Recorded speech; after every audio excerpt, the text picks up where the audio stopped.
Pues David Ríos es investigador principal y group leader en el ICEMAT, ha sido AXA Chair desde el 2013, es miembro asimismo de la Real Academia Española de Ciencias. Su expertise es la estadística y la ciencia de datos, concretando más pues, la estadística bayesiana aplicada a análisis de riesgos, a tomas de decisiones, a situaciones de negociación.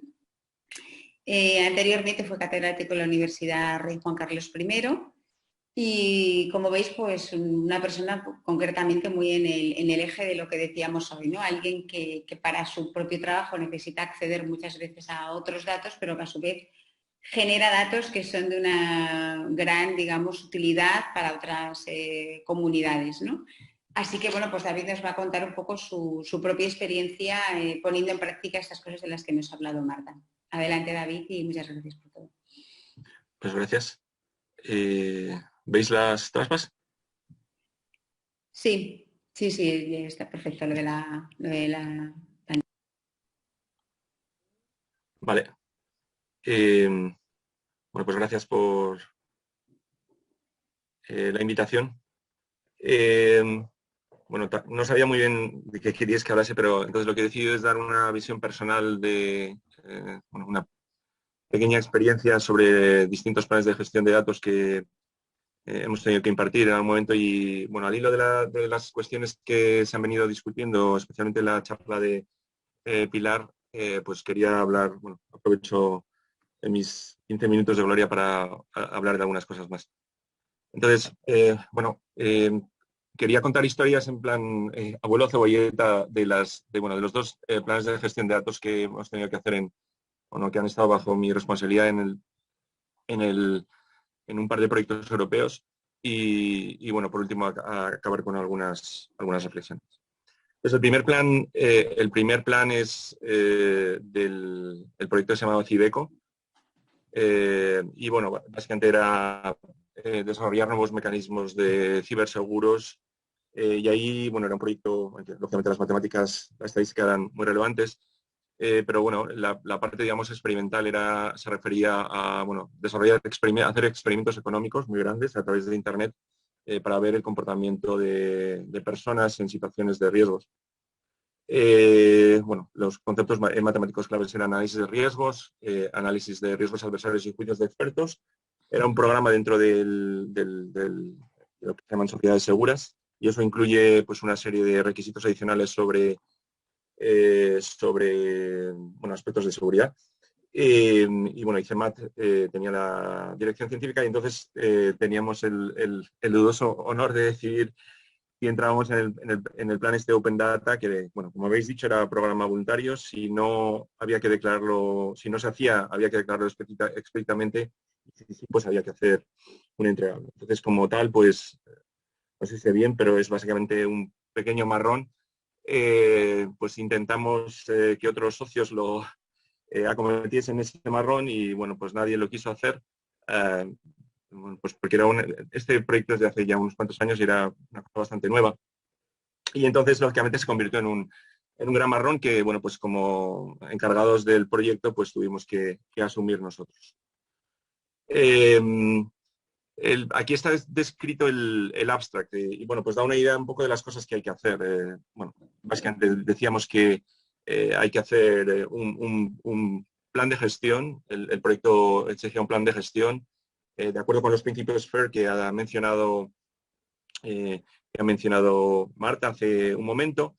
Y importante, bueno, tiene que ser un documento vivo que se iría adaptando. Y bueno, importante remarcar que esto lo tuvimos que hacer, lo hicimos en el mes 3, ¿vale?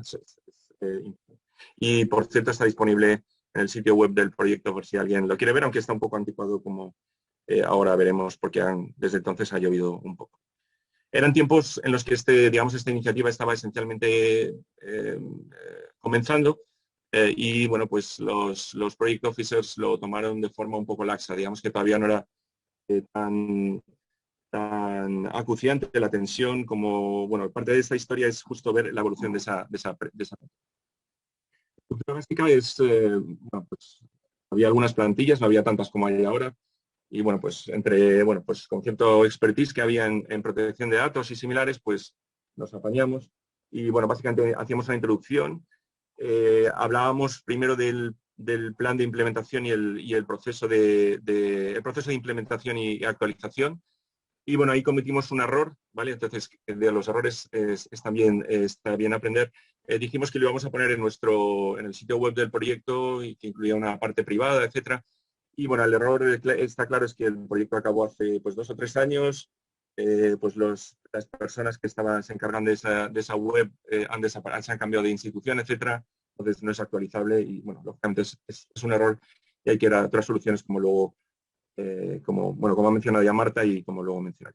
Luego se hacía un resumen del plan de gestión. Ahí, digamos que las dos cuestiones clave, un poco exóticas, diferentes a lo que sería era que tratábamos íbamos a hacer experimentos económicos de comportamiento y por tanto requiere cierta sensibilidad desde la perspectiva ética. Y luego que, bueno, estamos dentro del pilar de seguridad, pues necesitábamos afianzar o aumentar cuestiones relativas a la seguridad en la gestión de datos. ¿Vale? Luego, pues, mencionábamos la adherencia, prometíamos que íbamos a adherirnos a FAIR y, bueno, pues los conjuntos de datos que inicialmente creíamos de los que inicialmente partíamos, que incluye el propio sitio web, bueno, se conceptualiza como un conjunto de datos. Y luego incluimos un template, una plantilla para ayudar a los distintos grupos a que declarasen sus datos y, bueno, también pues es relativamente estándar, pues hay que hacer un resumen de los datos, hacer una reflexión para, o sea, entre comillas, forzar a los investigadores a que hiciesen una reflexión sobre cómo están cumpliendo esos principios FAIR. Esto está relacionado con la pregunta que mencionaba Álvaro, pues qué asignación de recursos se hace.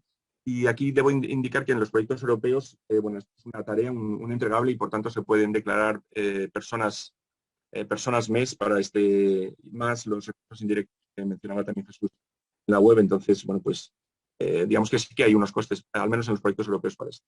Y luego los aspectos de seguridad, aspectos éticos y otras cosas.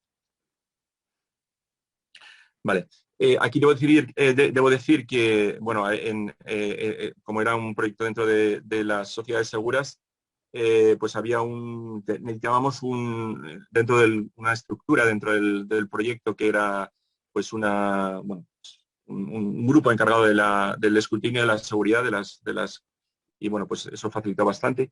Había 2 investigadores especialistas en protección de datos que ayudaron a redactar el plan y había dos de los socios del proyecto estaban especializados en experimentos de comportamiento y por tanto para las cuestiones éticas pues también ayudaron bastante. Y no fue un proyecto especialmente complicado desde el punto de vista de gestión de los datos.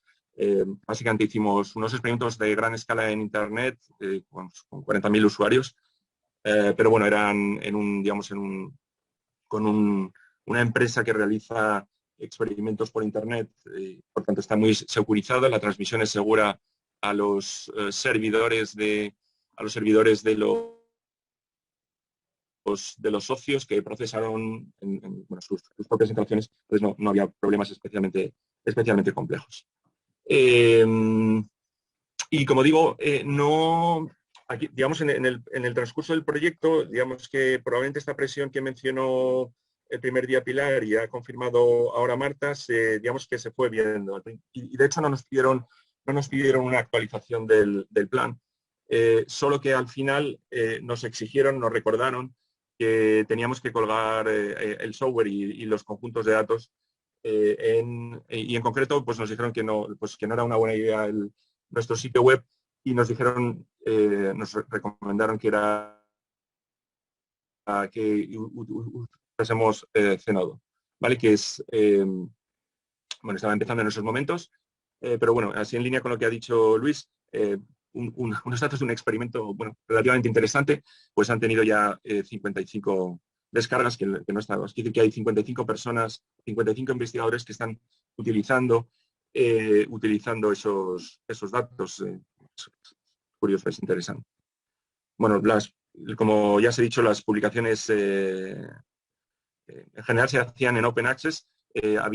Disponíamos de un budget, disponíamos del presupuesto también para hacerlo, pero también debo indicar que, no sé si esto va a cambiar, pero nos permitieron hacer un libro en una editorial comercial. De hecho, en la solicitud estaba así. Dijimos que íbamos dentro del proyecto, íbamos a hacer un libro. O sea, explícitamente decíamos que no iba a ser Open Access y no sé si va a cambiar. Y luego también algunos artículos en libros tampoco fueron Open Access.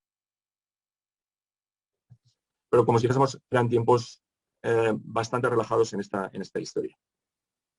El siguiente proyecto pues ya es más reciente, es Trastronomy, y bueno, va básicamente de bueno, pues intentar incrementar la confianza y la aceptación de los coches, de los vehículos autónomos.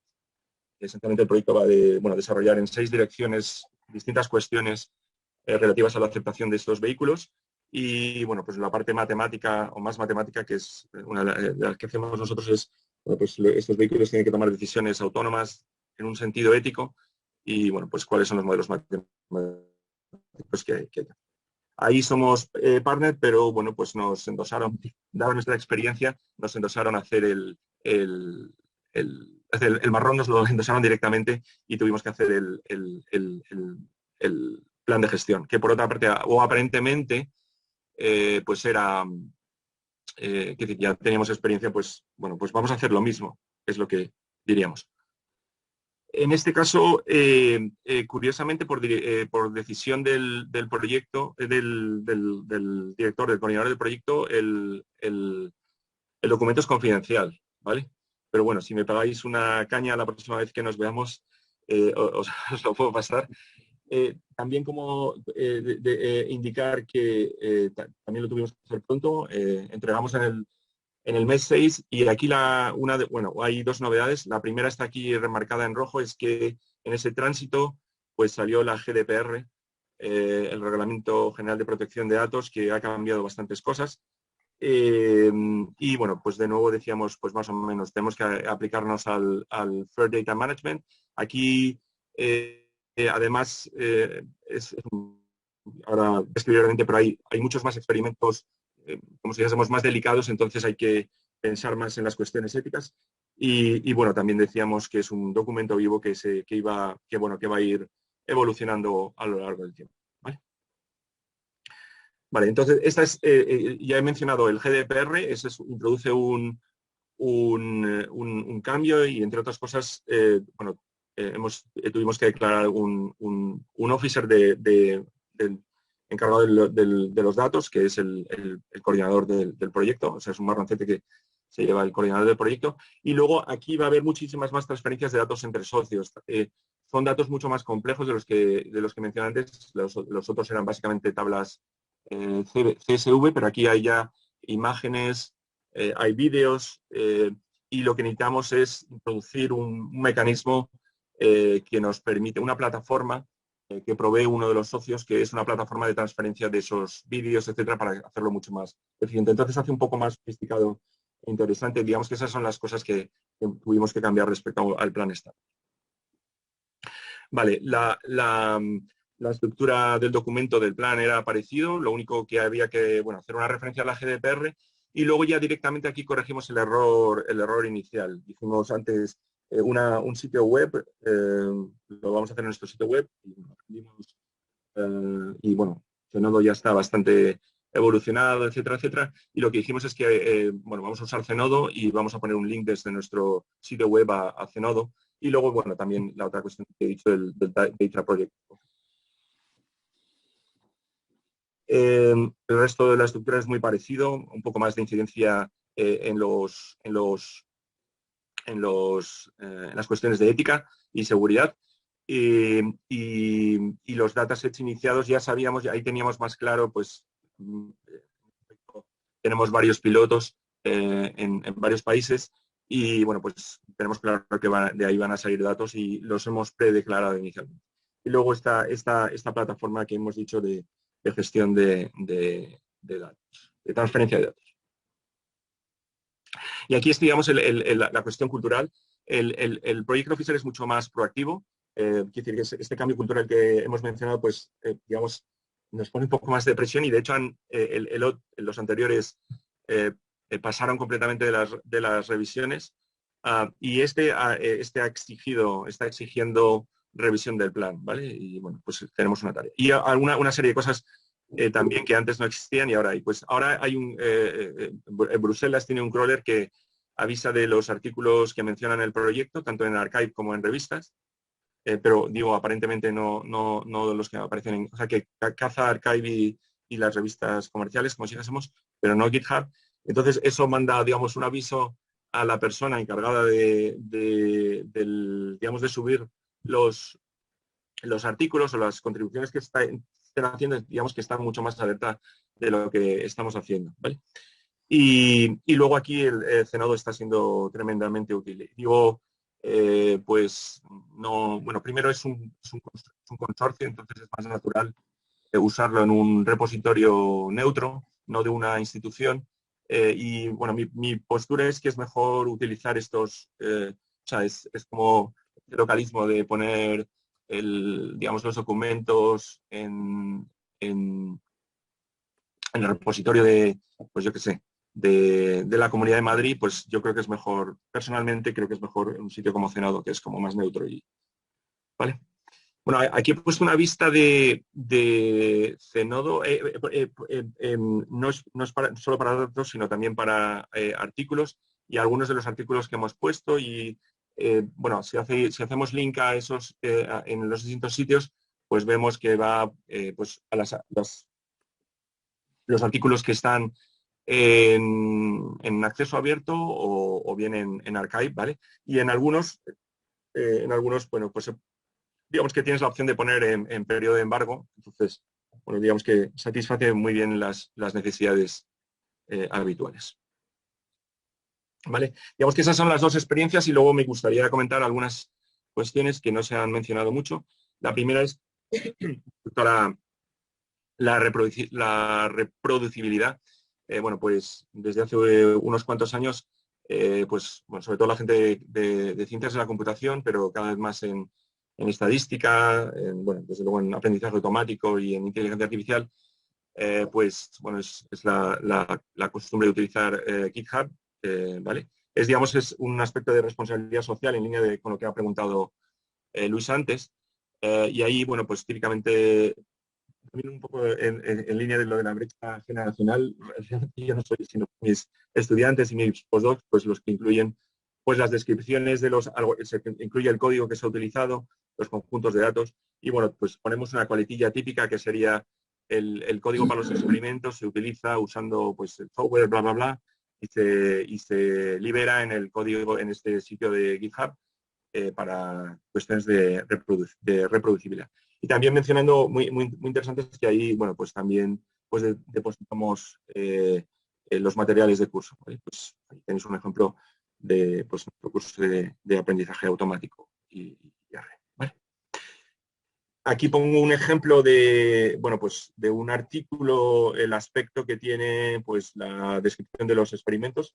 Tiene como decía antes Marta, un README para entender bien y bueno, pues viene el código y los datos, los distintos datos que se han empleado y eso como viene muy bien porque es decir, alguien que vaya a leer el artículo, bien en Archive o bien cuando esté en una revista, pues va a ver referenciada ese puntero y va a hacer clic en ese puntero y pues va a bajar o y bueno, es una forma de establecer relaciones eventualmente, ¿vale? Y bueno, de hecho ya tenemos algunas relaciones y bastantes contactos, entonces sería un poco en línea con lo que preguntó Luis antes.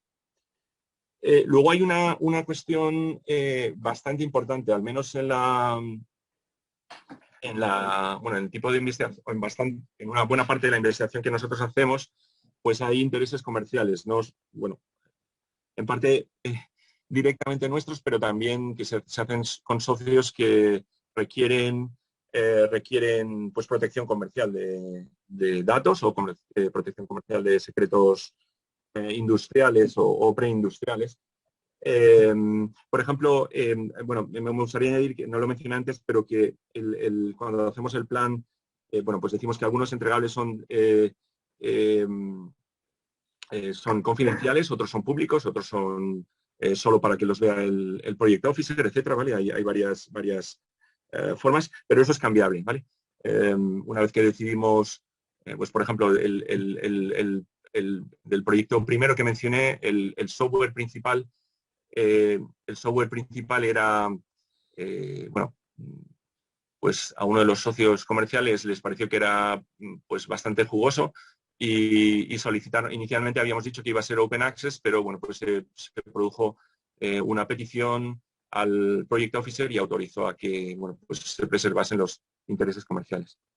Y eso, o sea, eso tiene un aspecto, pero por otra parte hay un aspecto, y bueno, me interesa resaltar estas dos experiencias del cuidado que hay que tener, pues hemos tenido buenas experiencias con algunos socios en el sentido de que pues les hemos hecho cosas que les han ahorrado pues millones de euros y no les importa, digamos, que aparezca publicado, etcétera, etcétera, ¿vale? Y bueno, bien, pero también hemos tenido experiencias de socios que también les hemos ahorrado pues bastantes costes, pero se han enfadado cuando ponemos esa experiencia en un artículo en el que además ellos aparecen como coautores.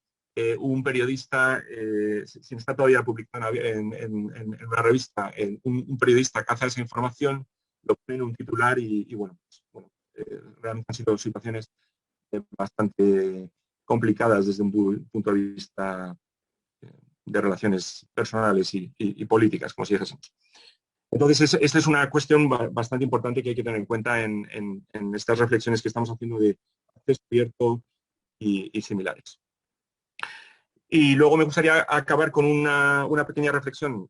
Está algo relacionado y sobre todo con lo que comentó es de los modelos de publicación.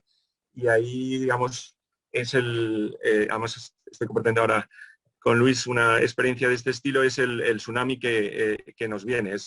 Y he puesto dos modelos de ejemplo. Uno es MDPI, que que es un modelo de éxito comercial tremendo y que bueno, tiene revistas de todo y algunas bastante exitosas en primeros cuartiles y similares, ¿vale?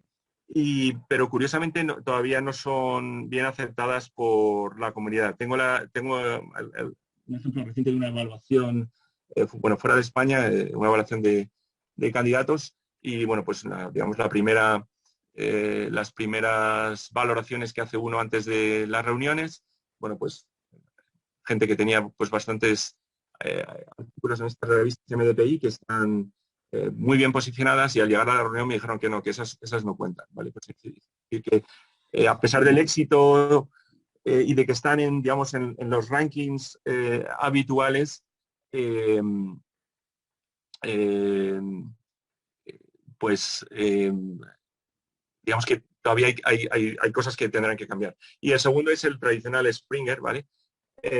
Bueno, pues Springer está aprendiendo de esta situación y está cambiando del modelo por pago tradicional a un modelo en el que van a ser todas en abierto, pagando por publicar.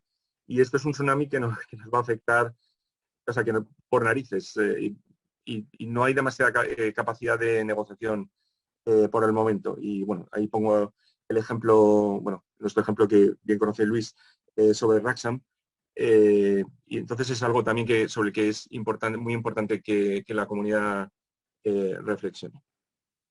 Y bueno, básicamente esto era un poco lo que quería contar, un poco más, digamos, batallas y anécdotas, pero bueno, probablemente son ilustrativas. Y bueno, pues como no me pagan por esto, aprovecho para hacer publicidad, ¿vale? Y bueno, pues como hay pues matemáticos muy interesantes en la audiencia, pues aprovecho para hacer publicidad de Raxam y os animo a que publiquéis en esa excelente revista española.